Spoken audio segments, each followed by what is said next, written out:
तुम किसी नाफरमान जाहिल मुसलमान को नेमतों में देखकर उस पर रश न करो। तुम्हें मालूम नहीं नाफरमान जाहिल मुसलमान के मौत के बाद नाफरमान जाहिल मुसलमानों के साथ क्या होने वाला है। अल्लाह ताला के यहाँ अल्लाह ताला ने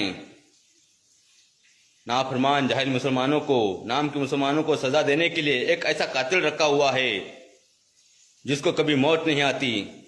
कातिल से मुराद दोज़ख की आग है। नाम के मुसलमान जाहिल मुसलमान हमेशा दोज़ख की आग में जलते रहेंगे।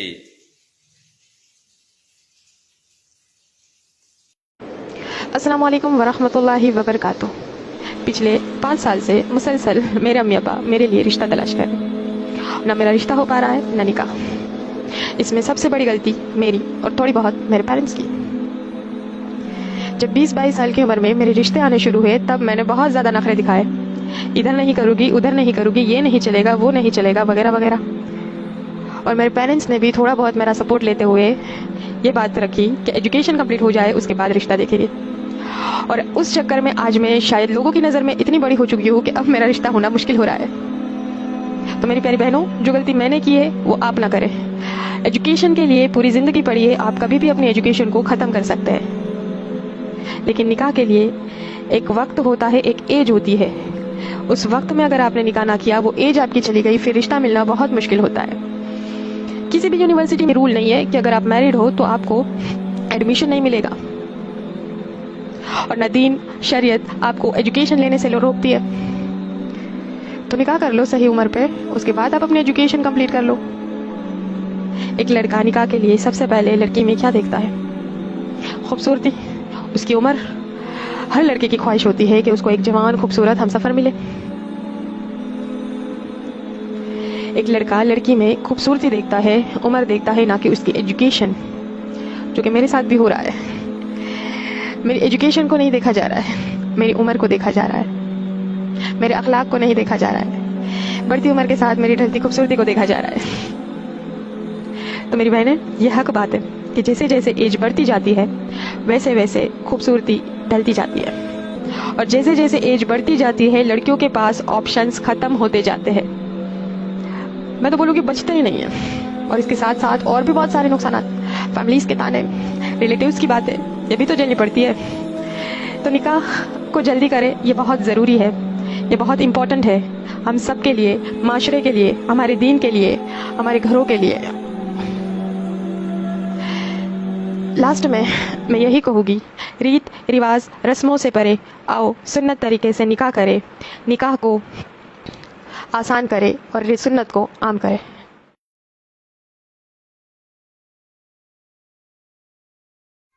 मुसलमान ही गुनाह को गुनाह नहीं समझता। मुसलमानों के अंदर से ईमान निकल चुका है। अल्लाह ताला ने जो ज़िंदगी दी थी 40-50 साल की, वो ज़िंदगी मनमानी करने में, दूसरों की बीवियों को झुकाने में, जिना करने में, जोरू मर्द को अलग करने में, अच्छे बच्चों को खराब करने में लगा दी है। इन लोगों का दिल मुर्दा हो चुका है, ये काफिर बन चुके हैं और अल्लाह काफिरों पर रहम नहीं करता। जोड़े रफीक बैंड वाले की नस्लों को ऐसी सजा मिलेगी, पूरा आदिलाबाद देख के नसीहत लेता रहेगा। वो बच्ची जिसका नाम फरिश्तों ने सुनैना रखा था, 1 साल की थी, 3 किलो का तरबूज उठा के फेंक देती थी। उलमा इकराम दार रकम में मस्जिदों में आते थे। सुनैना अपने हाथों से सबको खिलाती थी, सब तारीफें करते थे। 100 चप्पलों में से मेरी चप्पल ढूंढ के निकालती थी। कोई कहता था हलीमा बनाओ, कोई कहता था इसका जहन बहुत अच्छा है, जहनी बच्ची है, होशियार है, ये कलेक्टर बन सकती है, जज बन सकती है, बनाने वाला होना इसको। किसी को ये नहीं मालूम था इसके अंदर कुतुब अब्दालों का खून दौड़ रहा है।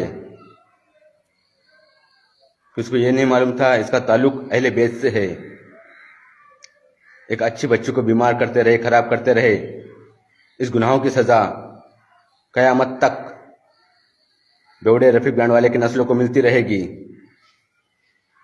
जाहिल मुसलमानों को, नाम के मुसलमानों को मनमानी करने की आदत पड़ चुकी है। जिस घर में अमीर नहीं होता उस घर को शैतान चलाता है। इन जाहिलों को, इन नाम के मुसलमानों को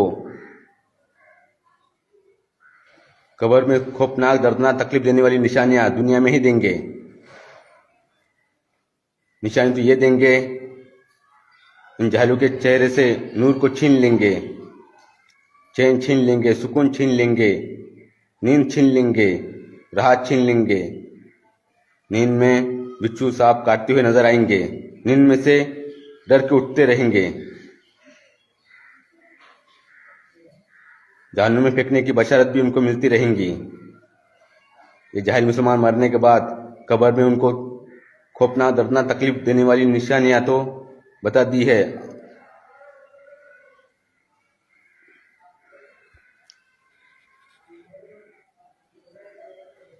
मरने के बाद इनके साथ कौन से हालात पेश आएंगे ये आगे बताऊंगा मैं।